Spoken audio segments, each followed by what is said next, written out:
A graça e a paz, meus queridos irmãos. Nós estamos iniciando mais um programa para a glória do nosso Deus. E hoje com novidade aqui na tela. Irmãos podem observar aqui no canto QR Code. Irmãos podem pegar a câmera do celular, apontar aqui para o QR Code. Ele vai aparecer um quadradinho. Você clica nesse quadradinho aí na sua câmera e aí teremos um link do nosso Instagram. Quero convidar todos que participam do nosso programa, nos assistem, para poderem se inscreverem no Instagram da nossa igreja. Nós vamos fazer a leitura do texto da palavra do Senhor, do livro de Salmos, Salmos 24. Nós vamos fazer a leitura desse texto que diz assim: Ao Senhor pertence a terra e a sua plenitude, mundo e os que nele habitam, porque ele fundou-a sobre os mares e sobre as correntes a estabeleceu. Louvado seja o Senhor pela sua palavra. Esse Deus que é o Senhor sobre toda a terra. Nós vamos ouvir um cântico: terra e céu proclamam a glória desse nosso Deus.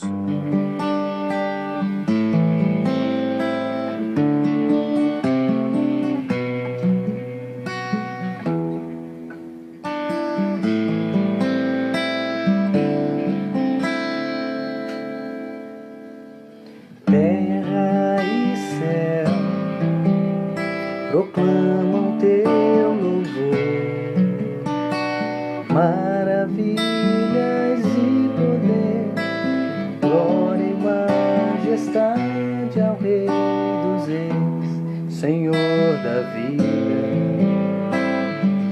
e das riquezas insondáveis. Quão magnificente é o teu nome, ó Senhor. Nos inclinamos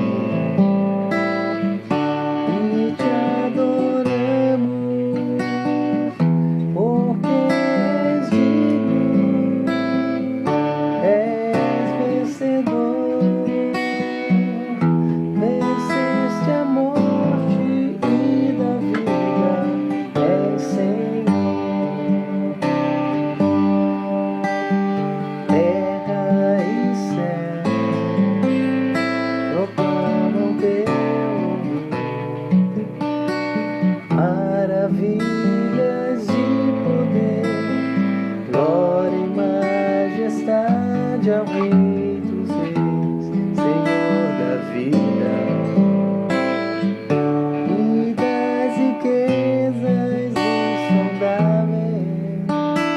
Quão magnificente é o teu nome, ó Senhor. Nos inclinamos e te adoramos, porque és digno, és vencedor. Venceste a morte e da vida, és Senhor. Venceste a morte e da vida, és Senhor. Nós vamos fazer a leitura agora de Romanos, capítulo 13. Texto da palavra do Senhor, Romanos, capítulo 13, do versículo 1 ao versículo 7. Diz assim: Que todos estejam sujeitos às autoridades superiores, porque não há autoridade que não proceda de Deus, e as autoridades que existem foram por ele instituídas. Assim, aquele que se opõe à autoridade resiste à ordenação de Deus, e os que resistem trarão sobre si mesmos condenação, porque os magistrados não são para temor quando se faz o bem, e sim quando se faz o mal. Você quer viver sem medo da autoridade? Faça o bem e você terá louvor dela, pois a autoridade é ministro de Deus para o seu bem. Mas se você fizer o mal, então tenha medo, porque não é sem motivo que a autoridade traz a espada, pois é ministro de Deus, vingador, para castigar quem pratica o mal. Portanto, é necessário que vocês se sujeitem à autoridade, não somente por causa do temor da punição, mas também por dever de consciência. É por isso também que vocês pagam impostos, porque as autoridades são ministros de Deus, atendendo constantemente a esse serviço. Paguem a todos o que lhes é devido. A quem tributo, tributo. A quem imposto, imposto. A quem respeito, respeito. A quem honra, honra. Nós vamos ouvir o hino de número 19. Rei sublime. Esse rei que governa e que reina sobre todos nós.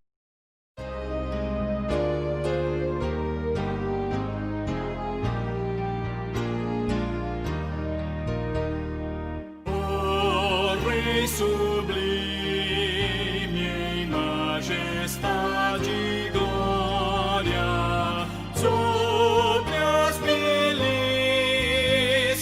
do celeste além, ouve o louvor, os hinos de vitória, nós que de ti recebem todo bem. Vinde, ó remidos, filhos de Deus, cantai louvores que alcancem os céus.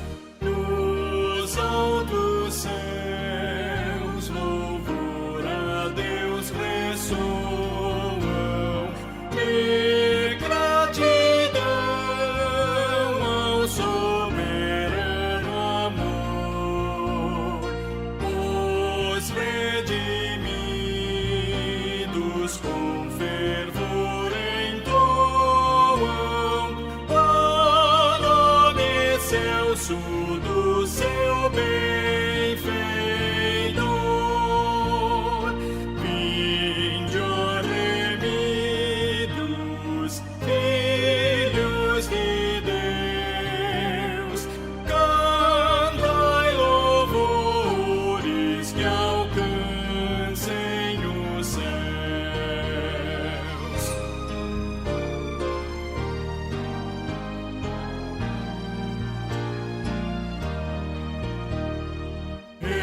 Eterno Deus, teus filhos vês prostrados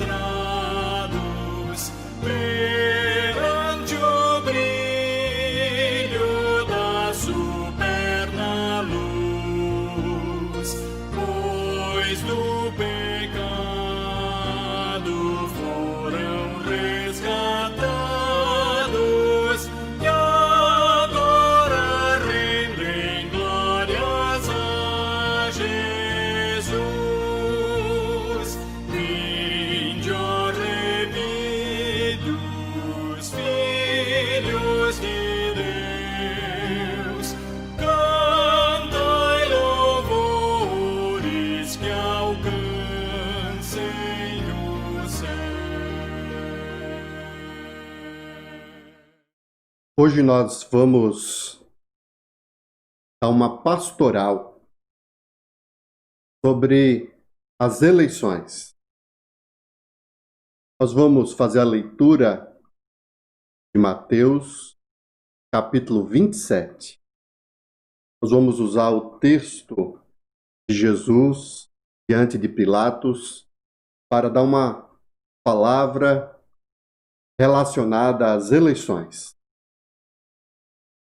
Texto de Mateus, capítulo 27. Nós vamos ler inicialmente só os 2 primeiros versículos, e à medida que nós formos fazendo a exposição, nós vamos ler o restante do texto. Diz assim a palavra do Senhor.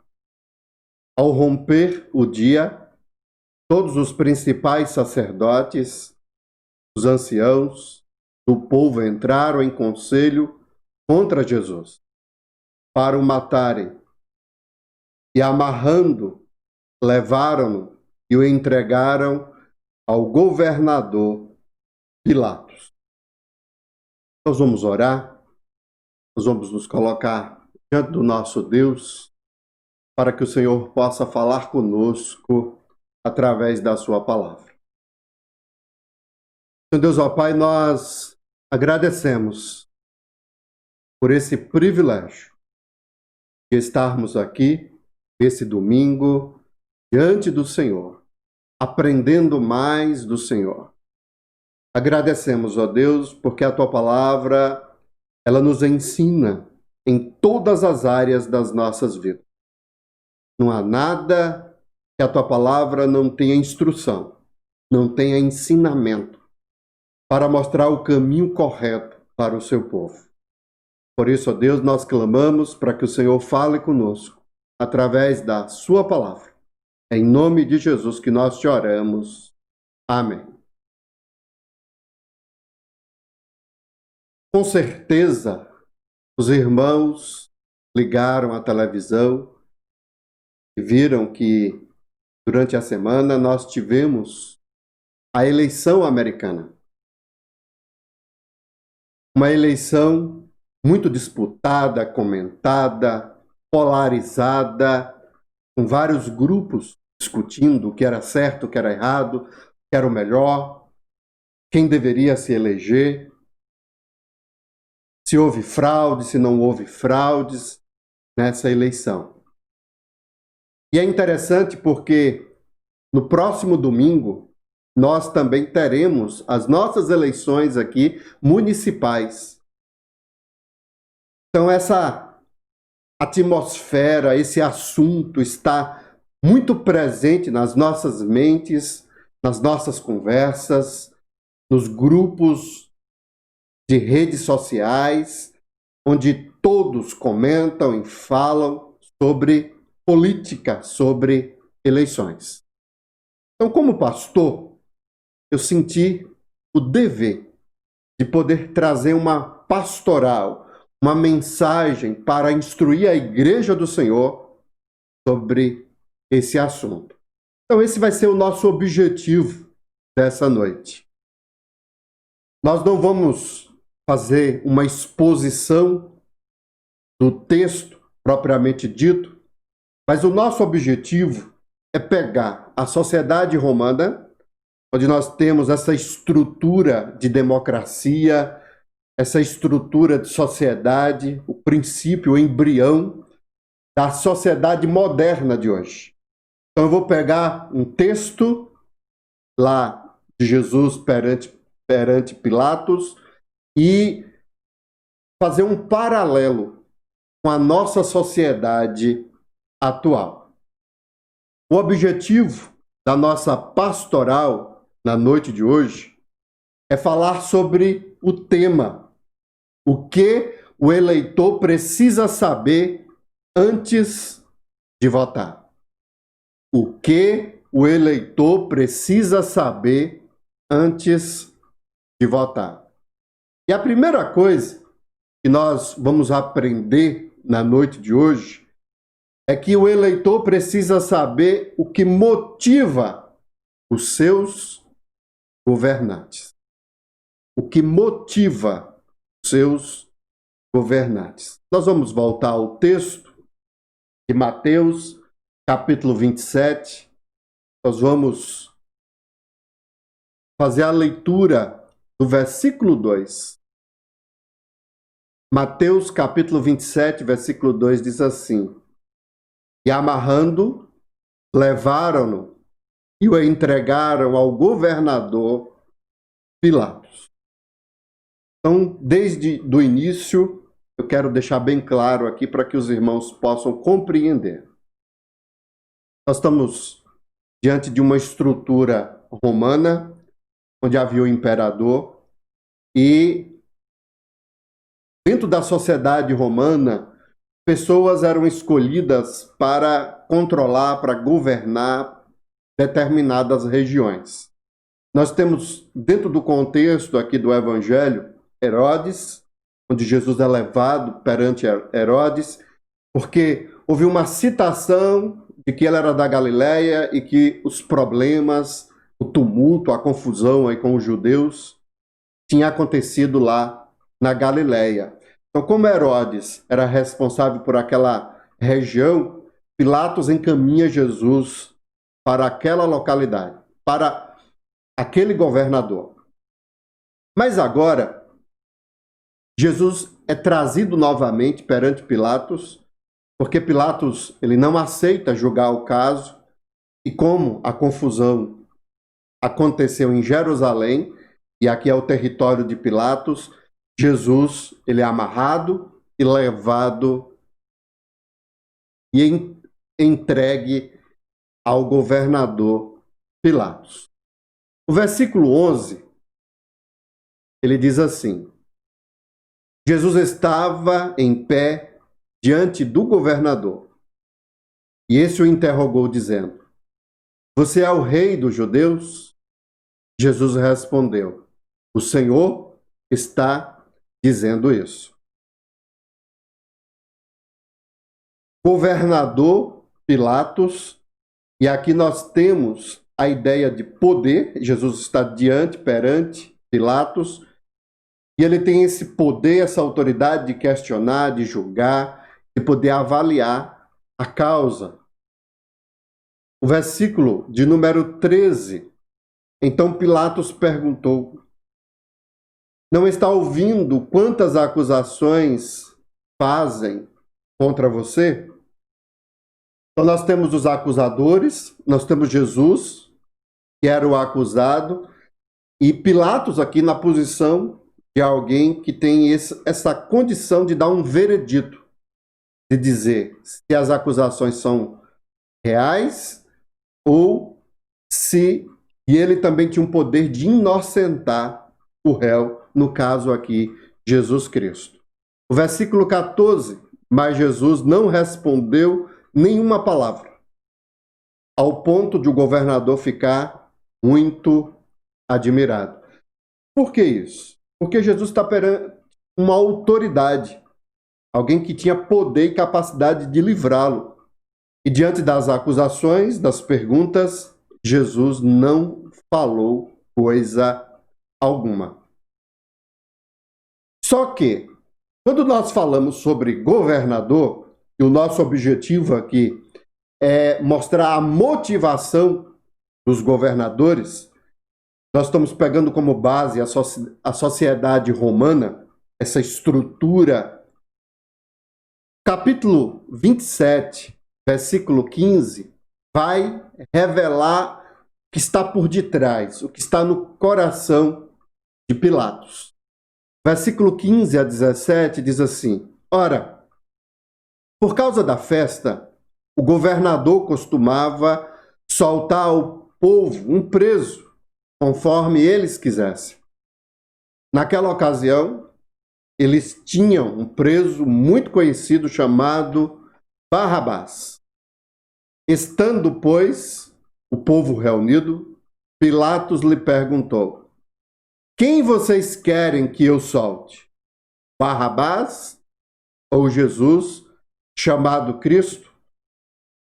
Quem vocês querem que eu solte? E Barrabás, ele faz essa proposta porque ele tinha certeza e convicção que o povo ia escolher Jesus. Porque Barrabás era um criminoso. Há até uma suspeita de que ele tinha cometido homicídio. E ele tinha provocado um tumulto, uma revolta, e ele não era muito bem visto. Então, o objetivo de Pilatos, diante dessa situação, diante da Páscoa, ele pega a questão da tradição de um evento, de algo que era costumeiro, e traz uma proposta para o povo, dizendo: olha, vocês vão escolher Barrabás ou Jesus. Dentro do seu coração, ele queria que Jesus fosse inocentado, fosse livre. Ele não tinha a intenção de matar a Jesus. Só que o versículo 21 diz assim, a 26. De novo, o governador perguntou: qual dos dois vocês querem que eu solte? Eles responderam: Barrabás. Pilatos lhes perguntou: que farei então com Jesus chamado Cristo? Todos responderam: que seja crucificado. Pilatos continuou: que mal ele fez? Porém, eles gritaram cada vez mais, que seja crucificado. Vendo Pilatos que nada conseguia e que, ao contrário, o tumulto aumentava, mandou trazer água e lavou as mãos diante do povo, dizendo: estou inocente do sangue deste homem. Fique o caso com vocês. E o povo todo respondeu: que o sangue dele caia sobre nós e sobre os nossos filhos. Então Pilatos lhe soltou Barrabás, e depois de mandar açoitar Jesus, entregou para ser crucificado. É bem interessante essa questão que é apresentada dentro do texto de Mateus. O que nós podemos observar sobre o coração, sobre a intenção de Pilatos? Pilatos busca sempre agradar o povo. Dentro do seu coração, ele sabia que Jesus era inocente e que o que ele fez, as acusações que foram apresentadas, não era digna de morte. Era uma pena exagerada demais. O pensamento de Pilatos era que Cristo fosse açoitado, castigado, mas não uma morte de cruz, porque há um exagero. Mas à medida que ele insistia e perguntava: mas o que foi que esse fez? O que é que nós vamos fazer com ele? Solta quem? Barrabás ou Jesus? E o povo gritava: crucifica-o, crucifica-o. E ele sente essa tensão, ele sente que uma oposição se levanta e que há uma maioria, há um grupo ali que traz essa informação, que cria essa tensão. O governador, ele vai contra os seus princípios, aquilo que ele entende que é certo, e é a partir do momento que ele percebe que o povo tinha um desejo, tinha uma vontade, ele faz de tudo para agradar o povo. É muito importante isso daqui para nós podermos entender o texto. O que o eleitor precisa saber antes de votar? O eleitor precisa saber o que motiva os seus governantes. Por que isso? Nós temos um fato histórico muito conhecido que aconteceu na Rússia. A Rússia tinha uma dinastia chamada Romanov. E essa dinastia, ela se tornou a mais poderosa do mundo. Só que o último dessa dinastia, o Nicolau II, diante de tamanha riqueza e poder que tinha dentro da Rússia, ele acabou não considerando o coração, as queixas, os tumultos e a insatisfação que o povo estava apresentando naquele exato momento. Ele, como era descendente de uma dinastia muito poderosa, e alguns até os consideravam como descendentes de Deus, Nicolau II, ele passa por cima da vontade do povo e daquilo que o povo queria naquele exato momento. E o resultado disso foi a Revolução Russa com Lenin, onde o povão, a classe dos mais pobres, aqueles que eram explorados, dominados, foram convencidos a se organizarem e se revoltarem contra Nicolau II. E aí nós tivemos a Revolução Russa. Por que eu estou contando essa história? Porque quando nós falamos sobre agradar o povo, nós pensamos muito em democracia. Mas eu estou apresentando aqui o texto de Pilatos para mostrar que mesmo na sociedade romana, que não era uma democracia, havia um imperador, e esse imperador nomeava pessoas para governar determinadas regiões.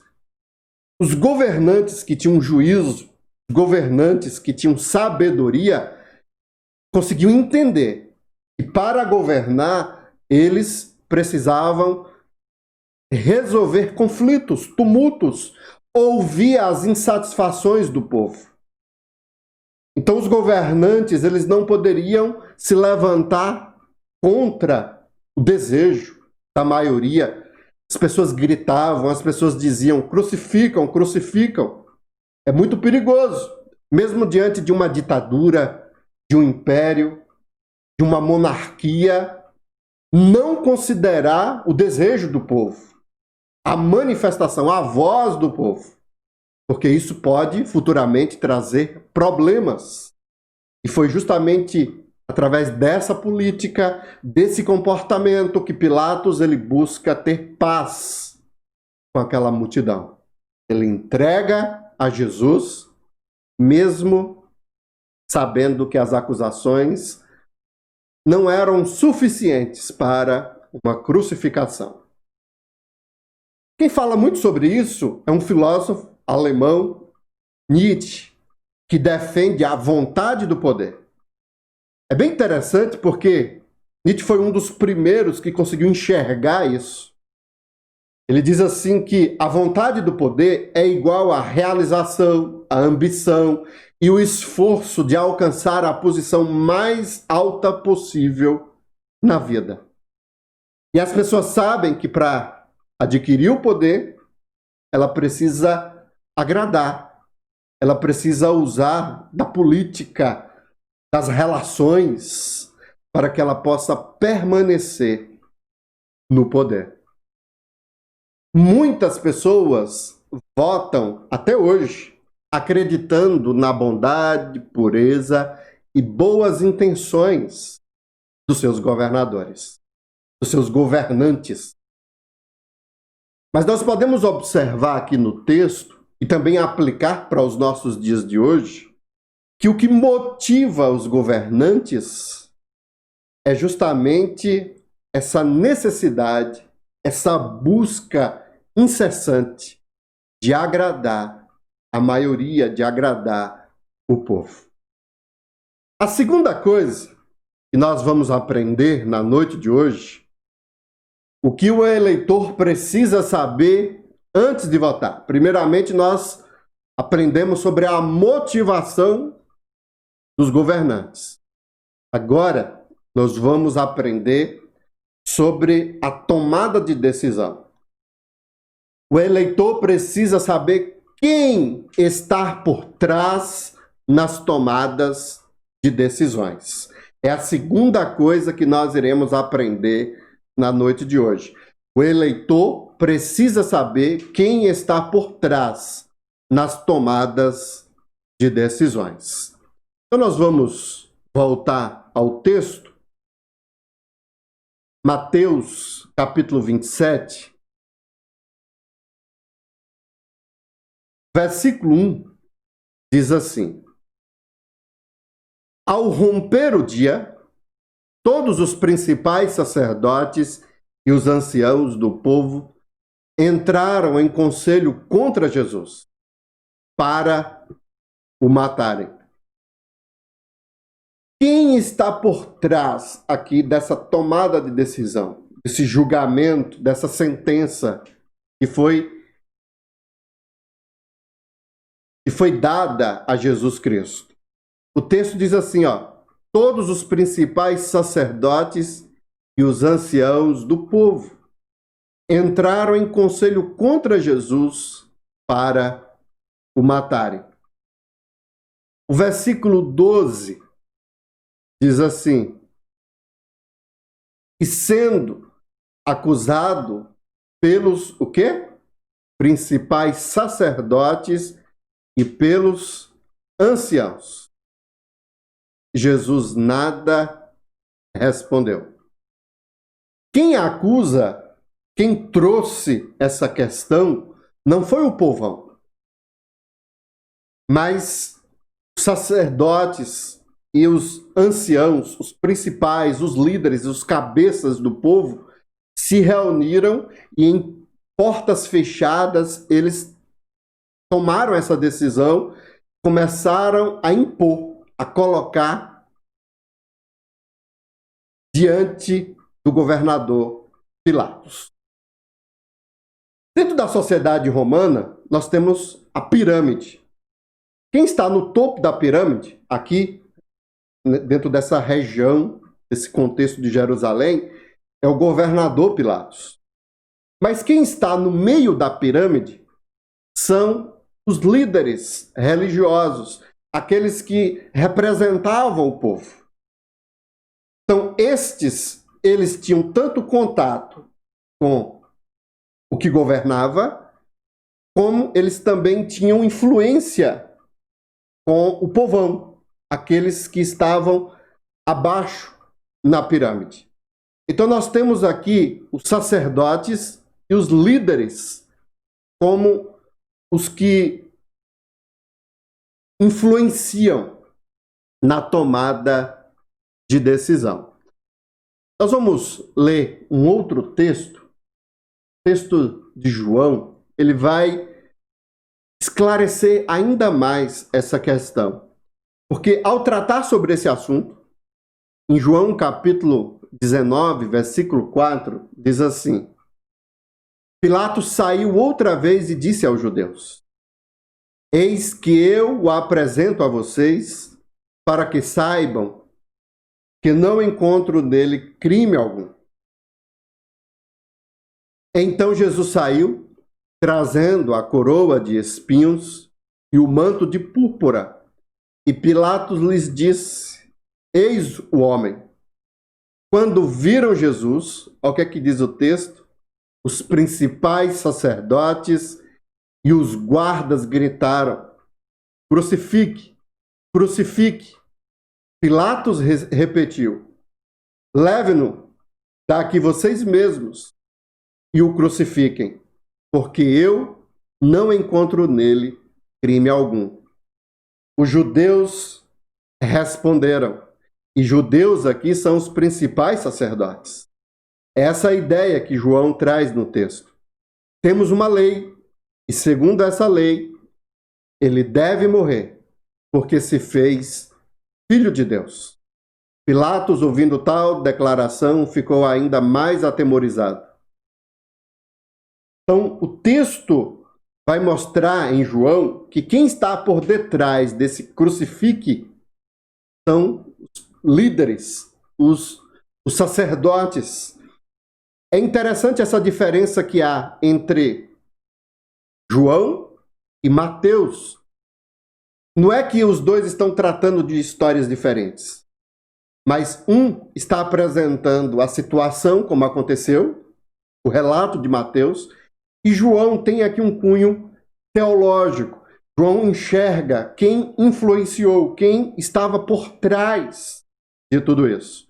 Então, se nós voltarmos lá em Mateus capítulo 27, versículo de número 18, versículo 18, porque sabia que era por inveja que eles tinham entregado a Jesus.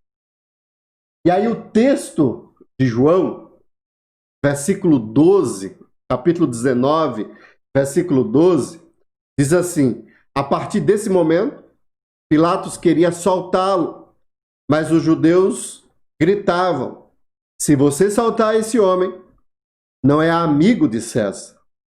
Todo aquele que se faz rei é contra César.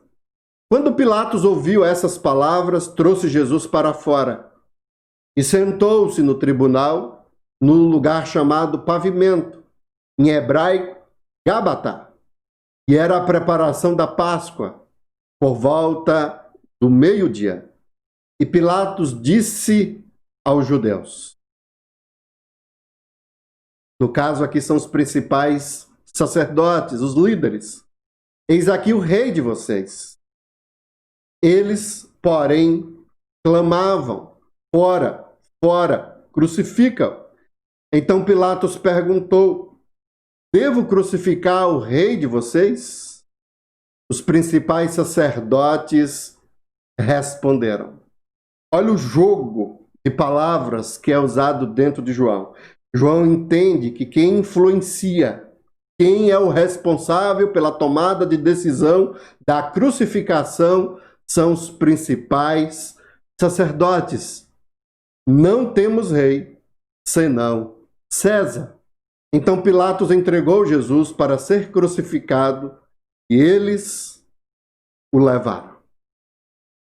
É bem interessante esse relato da palavra do Senhor.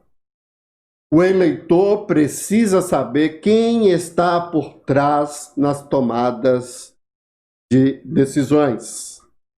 É isso que nós estamos aprendendo aqui, do texto, nesse relato bíblico. As decisões, até hoje, não é diferente lá da situação de Jesus e de Pilatos. Até hoje, as decisões são tomadas dentro de uma loja maçônica. Isso é muito forte nos Estados Unidos.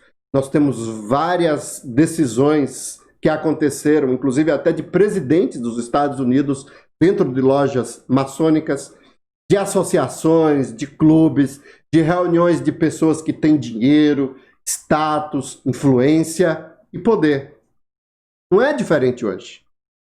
Quando nós elegemos um vereador, quando nós elegemos um prefeito, um governante, quando nós elegemos um deputado, um senador, presidente da República, nós precisamos entender que existe um grupo que influencia na tomada de decisões.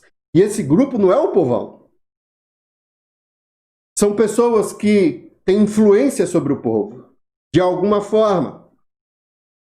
Nós podemos comparar aqui, por exemplo, a influência que esses sacerdotes e anciãos tinham na época de Jesus com os vereadores, com os deputados, os senadores. Essa estrutura democrática que nós temos no nosso país hoje, nós percebemos que um governante, ele não consegue fazer nada sem que os seus pares, sem que o conselho, uma câmara, um senado venha a dar o seu parecer. E ainda nós temos os três poderes: legislativo, executivo e judiciário. Então, existem pessoas influentes. E por trás de um vereador, por trás de um deputado, de um senador, existem grupos de pessoas com dinheiro, com status, com influência, que de alguma forma acabam influenciando nestas tomadas de decisão. Todo governo acaba ouvindo os representantes da sociedade. Houve um pastor, houve um padre, um diretor, um comerciante, um advogado, um médico. Louco é aquele que governa e não ouve as pessoas que muitas vezes têm cargos e influência dentro de uma sociedade. Então nós precisamos entender isso. O eleitor precisa saber quem está por trás nas tomadas de decisão. Existem pessoas influentes pessoas que influenciam na aprovação de uma lei, de um projeto, de uma construção, de determinadas coisas que acontecem no nosso país, na nossa sociedade. E a terceira e última coisa que nós gostaríamos de ensinar com essa pastoral dessa noite, o que o eleitor precisa saber antes de votar. Primeiro, nós falamos sobre a motivação dos governantes, que é de agradar ao povo. Segundo, o eleitor precisa saber quem está por trás nas tomadas de decisões. São pessoas influentes, pessoas que representam a sociedade. E terceira e última coisa, o eleitor precisa saber qual é o real papel do povo neste processo. Qual é o real papel do povo neste processo? Nós temos a pirâmide. Aqui, dentro desse texto, nós temos o governador, nós temos as pessoas que influenciam, que estão no meio da pirâmide, e a base da pirâmide, que é a massa de manobra, é o povão. Nós vamos voltar ao texto. Olha que coisa fantástica nós temos aqui no texto da palavra do Senhor. O versículo 15. Mateus, capítulo 27, versículo 15. Diz assim a palavra do Senhor. Ora, por ocasião da festa, o governador costumava soltar ao povo um preso, conforme eles quisessem. Preocupação do governador de agradar o povo. Naquela ocasião, eles tinham um preso muito conhecido chamado Barrabás. Estando, pois, o povo reunido, Pilatos lhe perguntou: quem vocês querem que eu solte? Barrabás ou Jesus, chamado Cristo? Diferente de João, Mateus ele apresenta aqui o povão. Quem está aqui por trás da crucificação, conforme João, são as pessoas que influenciam, são os líderes religiosos. Mas no relato de Mateus, o povão ele está presente perante Pilatos nesse julgamento e ele se manifesta e ele tem voz. Mas agora Mateus vai revelar o real papel desse povo aqui. O texto diz assim: e estando Pilatos sentado no tribunal, a mulher dele mandou dizer-lhe. E aí nós temos um sonho que ela contou, dizendo: olha, não mexa com esse homem inocente. De forma providencial, a providência de Deus manifesta sobre a vida dessa mulher para alertar Pilatos. Mas enquanto Pilatos estava ouvindo a sua esposa e esse relato, o versículo 20 diz assim: mas os principais sacerdotes e os anciãos, olha que palavra fantástica nós temos dentro do texto, persuadiram o povo. Pilatos tinha pego Jesus e Barrabás e tinha feito a proposta: vamos soltar quem? Jesus ou Barrabás?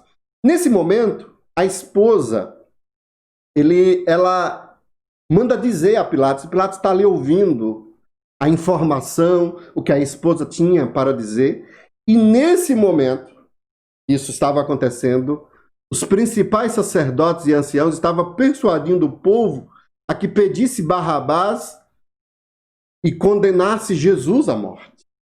Então é por isso que João lá diz que os principais sacerdotes é quem deu a ordem, foi quem pediu a crucificação de Cristo. Mas aqui, Mateus traz a responsabilidade sobre o povo. O povo aqui é massa de manobra. O povo aqui não tem uma voz. O povo aqui não é independente, ele não pensa. Ele faz o que os seus líderes mandam. Então, eles persuadiram o povo. De novo, o governador perguntou: qual dos dois vocês querem que eu solte? Eles aqui já são os líderes, mas o povo responderam: Barrabás. Pilatos lhe perguntou: o que eu vou fazer com esse Cristo? Todos, palavra que é usada, todos, porque são os líderes, a influência que eles persuadiram o povão, gritaram que seja crucificado. Mas que mal foi que esse Jesus fez para merecer isso? E eles gritavam, eles foram persuadidos, eles foram influenciados pelos líderes religiosos a gritarem que seja crucificado. Então, Pilatos tem aqui um problema com a sua consciência e com o que ele vai fazer. Ele traz a ideia da água para lavar as mãos, para falar: não tenho culpa desse sangue inocente. Não sou culpado disso. E aí o povo aqui sendo persuadido, o povo aqui sendo influenciado pelos líderes, responde que o sangue dele caia sobre nós e sobre nossos filhos. De maneira alguma o povo é inocente aqui na história. Os líderes religiosos são os grandes culpados, mas a responsabilidade da crucificação de Cristo recai também sobre o povo e sobre o próprio Pilatos, que tinha poder, mas para poder agradar o povo, ele cede. E ele acaba entrando nesse jogo político que é apresentado aqui dentro do texto. Então Pilatos lhe soltou Barrabás. E depois de mandar açoitar Jesus, que é uma forma de agradar os líderes, entregou para ser crucificado. Que coisa interessante nós temos aqui no texto da palavra do Senhor. O povo, pouco tempo, tinha recebido Cristo em Jerusalém como um rei. Mateus capítulo 21, versículo 9, diz assim: e as multidões, tanto as que iam adiante dele, como as que o seguiam, clamavam: Hosana ao filho de Davi, bendito que vem em nome do Senhor, Hosana nas maiores alturas. Davi aqui é o descendente, o que ia sentar no trono eternamente. Eles consideravam Jesus como esse descendente de Davi. Pouco tempo. Depois de ter passado um período, Cristo, ao entrar em Jerusalém, ele quebra as bancas, o negócio, ele condena com chicote, batendo nos comerciantes. E Cristo, diferente de Pilatos, não agrada ao povo. Cristo tem um propósito apenas de agradar o seu Pai. E ele contraria pessoas influentes, pessoas importantes, pessoas que tinham comércio, que tinham renda, e entre eles, religiosos. Então, rapidamente, começa a haver uma divulgação, um trabalho para desconstruir a visão de Messias, de rei, que o povo tinha. Então, com certeza, nesse período, os líderes religiosos e as pessoas que tinham influência começaram a atiçar o povo, a apresentar fake news, a mostrar uma série de coisas para que o povo pudesse ter uma imagem, uma visão, uma reação diferente diante de Jesus. E o resultado disso foi o momento em que Pilatos pede para que o povo se manifeste e o povão grita: crucificam. É bem interessante isso. O eleitor precisa saber qual é o real papel do povo nesse processo. O povo é massa de manobra. É isso que nós aprendemos aqui no texto. Existem várias ferramentas para manipular. É usado a tradição, que é o caso aqui, eles eram líderes, eram sacerdotes, anciãos, então pegam as escrituras e mostram essa autoridade que eles têm diante do povo. Autoridades religiosas, uma filosofia, uma heresia teológica, fake news, que é essa distorção da verdade. Pega uma verdade, faz dela uma meia-verdade e assim vai mexendo com o povo. É usado os meios de comunicação, mídia, redes sociais, para divulgar isso, para poder desconstruir a imagem de alguém. É usado também a própria ciência. Pega uma mentira científica, porque hoje nós vivemos em uma época em que a ciência, muitas vezes, é subjetiva. Não há uma comprovação, mas porque os homens se afastaram de Deus, eles usam a ciência como uma manobra para manipular as pessoas. Então, essa tem sido a realidade da nossa época também. Não foi apenas na época de Pilatos e de Jesus. Essa é a realidade da nossa sociedade. A sociedade ela ficou muito mais sofisticada do que do período de Jesus. Então surgiu uma figura que se tornou a mais importante de uma campanha eleitoral, que é o marqueteiro. Por que isso? Porque cada vez mais está mais difícil de manipular, de persuadir, de mexer com o povão. Então é contratado um profissional, alguém que estuda psicologia, ferramentas de manipulação de massa para que o povo possa acreditar, para que o povo possa confiar. E aí alguns vão argumentar, o segredo está na educação. O povo é manipulado porque o povo não estuda, porque o povo não lê, porque o povo não tem a capacidade de fazer uma crítica. Isso é um engano, porque a manipulação começa dentro da escola. A verdade passou a ser manipulada dentro da escola. Nós temos professores que são doutrinados nas suas faculdades, nas universidades, e também doutrinam os alunos dentro da escola. A verdade nem sempre está dentro das escolas, na educação. O que a palavra do Senhor nos ensina é que o mundo jaz no maligno. Não existe nenhum sistema político, uma organização de sociedade, uma atividade, um projeto que venha a resolver esse problema da manipulação. Porque o homem é carnal, o homem é depravado. Os governantes são depravados. Aqueles que o influenciam também são depravados. E o povo também é depravado.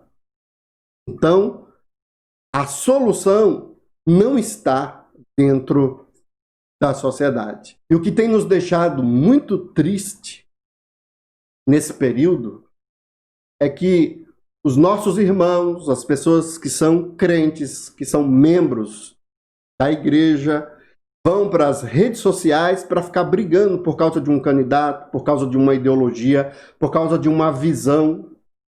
Nós estamos vivendo uma época muito clara, onde a igreja ela tem sido manipulada. Muitos chegam a ser doutrinados.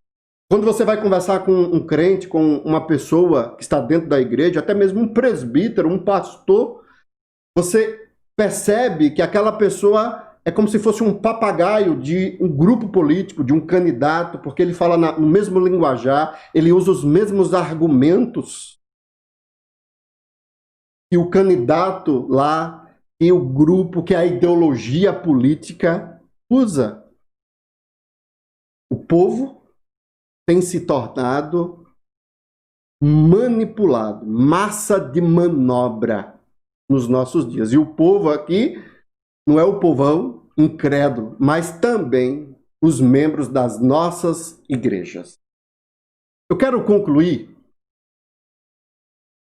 trazendo aqui uma informação para que nós que somos crentes, nós que somos servos de Cristo, nós possamos aprender antes de votar. Tudo isso que foi apresentado aqui revela o quão deturpado e depravado é a estrutura da nossa sociedade. O que nós, crentes, precisamos saber? Nós precisamos aprender a visão política de Cristo. É isso que nós precisamos entender. O apóstolo Paulo: sede meus imitadores como eu sou de Cristo. E é em todos os sentidos, até mesmo na questão política. E é sobre isso que eu gostaria de abordar com os irmãos aqui no texto de João. Nós vamos lá para João, capítulo 18, versículo 34. João, capítulo 18, versículo 34, diz assim: Jesus respondeu: essa pergunta vem do Senhor mesmo? Ou foram outros que lhe falaram a meu respeito? Todo crente precisa aprender a visão política de Cristo. Por que Jesus fala dessa forma com Pilatos? Jesus não aceita ser manipulado e não responde com o propósito de agradar, porque Jesus conhecia o papel de cada um nesse processo político aqui que foi apresentado. Não é o fato dos judeus terem feito uma acusação e de Pilatos estar pressionando a Jesus, que Jesus agora, para poder fugir, para poder agradar, para poder amenizar, Jesus diz assim: olha, vem cá, essa pergunta vem do Senhor mesmo ou dos outros que falaram a meu respeito? Porque Jesus aqui faz a leitura correta sobre a política. Jesus enxerga a motivação de Pilatos e Jesus enxerga quem é que estava influenciando Pilatos. É isso que revela o versículo 34, que é o que nós estamos apresentando aqui na noite de hoje. O versículo de número 36 e 37 diz assim: respondeu Jesus: o meu reino não é desse mundo. Se o meu reino fosse desse mundo, os meus ministros se empenhariam por mim, para que eu não fosse entregue aos judeus. Mas agora, o meu reino não é daqui. Pilatos perguntou: então você é rei? Jesus respondeu: o Senhor está dizendo que sou rei. Eu para isso nasci, e para isso vim ao mundo, a fim de dar testemunho da verdade. Todo aquele que é da verdade ouve a minha voz. Agora, Jesus fecha com chave de ouro. Versículo 11 do capítulo 19. Ele diz assim: respondeu Jesus: o Senhor não teria nenhuma autoridade sobre mim se de cima não lhe fosse dada. Por isso, quem me entregou ao Senhor tem maior pecado. O Senhor não tem autoridade sobre mim se de cima não lhe fosse dado. Toda a autoridade desse mundo está debaixo da autoridade de Deus. É isso que nós aprendemos aqui com a visão política de Cristo. Cristo, ele olha para Pilatos, ele olha para os líderes religiosos e ele entende que acima deles tem um que tem mais autoridade, que tem autoridade sobre todos. E se alguém exerce autoridade nessa terra, foi o próprio Deus que deu. Diante dessas informações, nós podemos aprender com Cristo que a visão política de Cristo é a visão do reino de Deus. Cristo não está preocupado com Pilatos, com o seu descendente, quem é que vai governar.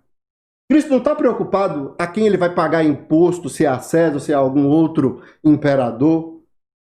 A preocupação de Cristo é o reino de Deus. É isso que nós precisamos aprender antes de votar. Quando você sair de sua casa, no próximo domingo, para poder votar em um vereador, para você poder votar em um prefeito ou uma prefeita, lembre disso. A nossa visão política tem que ser a mesma de Cristo. E a nossa visão é o reino de Deus.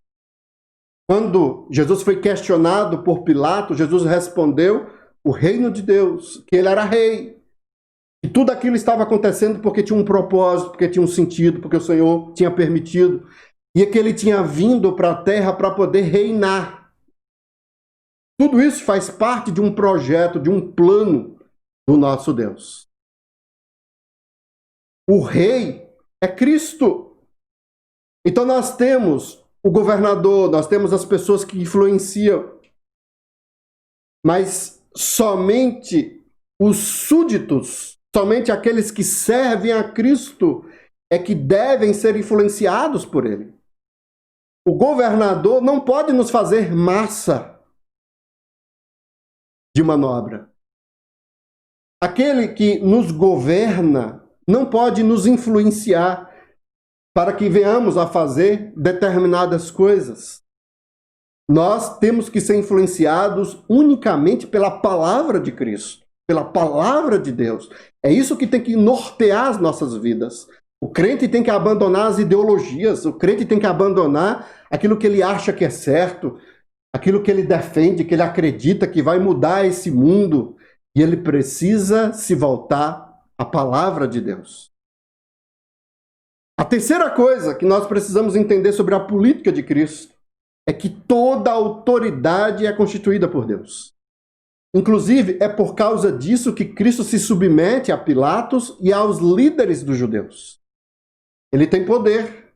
Ele poderia criar uma situação de revelar o seu poder, que ele era o Filho de Deus, mas ele humildemente aceita o julgamento, calado, sendo humilhado, porque ele entende que essas autoridades foram constituídas por Deus. Deus está no controle. Como nós lemos na nossa liturgia, são ministros de Deus para nos punir, para nos castigar, para nos abençoar. Deus usa as autoridades da forma como ele quer, do jeito que ele quer. Tem muito crente indignado porque Trump tinha que ganhar a eleição. Meus irmãos, quem governa a história é o nosso Deus. Não é o que eu quero, não é o que eu desejo. É o que Deus quer. Deus está no controle de todas as coisas. A igreja tem caído numa armadilha de que nessa terra vai ser instaurado um reino messiânico. Um reino que tudo vai ocorrer da melhor forma possível, em que os crentes vão reinar, vão governar, que haverá justiça, que haverá honestidade. Irmãos, nós precisamos lembrar que o mundo jaz no maligno. Nós temos pessoas como Daniel, que é uma exceção. Em meio à Babilônia corrupta, nós temos pessoas que não se prostram diante do ídolo, diante dos falsos deuses e decidem não se contaminar. Existem pessoas assim, mas são raras, são minoria. E nós não podemos cair na inocência de que o nosso país vai ser um país evangélico, com presidentes evangélicos de acordo com a palavra do Senhor. Isso pode acontecer se for graça, misericórdia do Senhor, um avivamento por um período. Mas a Bíblia nos ensina que as coisas serão cada vez piores. O pensamento sobre o futuro é pessimista e não otimista como muitos têm defendido aí afora. Não devemos esperar que os nossos governantes sejam a solução para todos os nossos problemas. Temos que ter muito cuidado com essa expectativa depositada em humanos. As pessoas choram, as pessoas ficam sem dormir, as pessoas ficam frustradas porque o candidato não ganhou, porque é isso. A motivação de um verdadeiro servo de Deus na política é glorificar a Deus. Qualquer um que venha a ganhar é para a glória de Deus. Deus é glorificado. Seja Saul, que foi para que o povo fosse castigado, seja Davi, para que o povo seja abençoado. Louvado seja o Senhor. Deus usa também incrédulos para que os seus propósitos, para que ele venha a ser glorificado. Nós precisamos também, irmãos, saber que o meu voto faz parte do plano de Deus. Não fique frustrado se o seu candidato ou se você não for eleito. O Senhor continua no controle de todas as coisas. E para encerrar, todas as coisas têm um único objetivo: o reino de Deus. Todo o resto é secundário. Por isso, nós precisamos perder essa paixão e esse envolvimento emocional que tem tomado conta da nossa sociedade, das nossas igrejas. Precisamos deixar de ser torcedores para livrar os nossos corações dos ídolos, desejos e satisfações pessoais. O que importa não é o que eu quero, o que eu desejo. O que importa é o que agrada a Deus.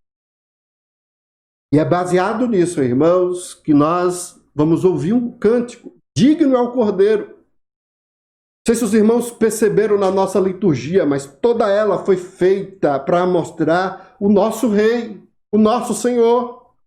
Não importa quem vai ser eleito. Nós somos peregrinos e forasteiros sobre essa terra e o nosso objetivo aqui é servir ao nosso Rei. Temos a nossa opinião política, temos os nossos desejos, então ore, coloque diante do Senhor, busque fazer o melhor possível como um cidadão, como uma pessoa consciente. Mas entenda, quem está por detrás da democracia, quem está por detrás do voto é Deus. Deus usou reis, imperadores, ditaduras e a própria democracia para a sua glória. Essa ilusão que a democracia traz sobre que é o povo que escolhe, isso não existe. Quem escolhe é Deus. Digno é o Cordeiro. É esse a nossa oração, o nosso desejo. Eu quero que os irmãos possam compreender essa mensagem e guardar em seus corações.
digno és, e declaram, digno és.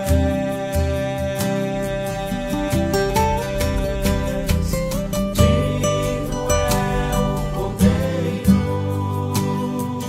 digno é o Cordeiro, a morte venceu e ressuscitou e vive para sempre. Digno é o Cordeiro, digno é o Cordeiro, a morte venceu e ressuscitou e vive para sempre. Amém.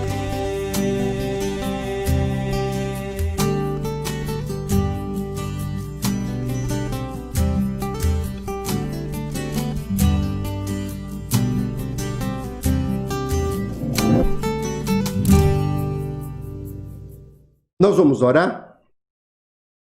Vamos nos colocar diante de Deus, pedindo para que o Senhor tenha misericórdia de nós e tenha misericórdia das nossas eleições. Meu Deus, ó Pai, nós glorificamos ao Senhor.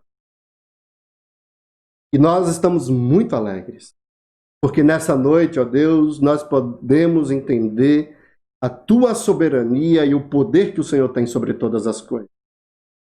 Se alguém vai ser eleito, foi o Senhor que escolheu. Foi o Senhor que determinou. Não é o voto que vai fazer com que alguém venha assumir uma posição de autoridade. Nós cremos, ó Deus, que toda autoridade é constituída pelo Senhor. Por isso, ó Deus, tira dos nossos corações, ó Deus, toda frustração, toda paixão, as reações, ó Deus, que são contrárias à Tua palavra. E nos ensina, ó Deus, a descansar no Senhor, a confiar no Senhor. Em vez de sermos militantes em redes sociais, brigando uns com os outros, nos ensina, ó Deus, a confiar no Senhor, a crer que o Senhor está no controle de todas as coisas. Por mais que os marqueteiros tentem manipular, tentem fazer com que as pessoas acreditem em determinadas coisas, por mais, ó Deus, que as pessoas que têm autoridade e influência na nossa sociedade queiram tomar as decisões, por mais que os nossos governantes busquem agradar ao povo, nós cremos que tudo está em Tuas mãos. Até mesmo um coração deturpado, depravado, o Senhor usa para que o Teu nome seja glorificado. E é baseado nisso, ó Deus, que nós entregamos a vida de cada candidato, dos irmãos que são da igreja, dos que estão fora da igreja, das cidades, das pessoas que estão buscando exercer um cargo, uma função nesse período, para que o Senhor possa nos conduzir e mostrar a Tua vontade. É em nome de Jesus que nós te oramos. Amém. Que Deus abençoe a vida de cada um. Que nós possamos viver para a glória do nosso Deus.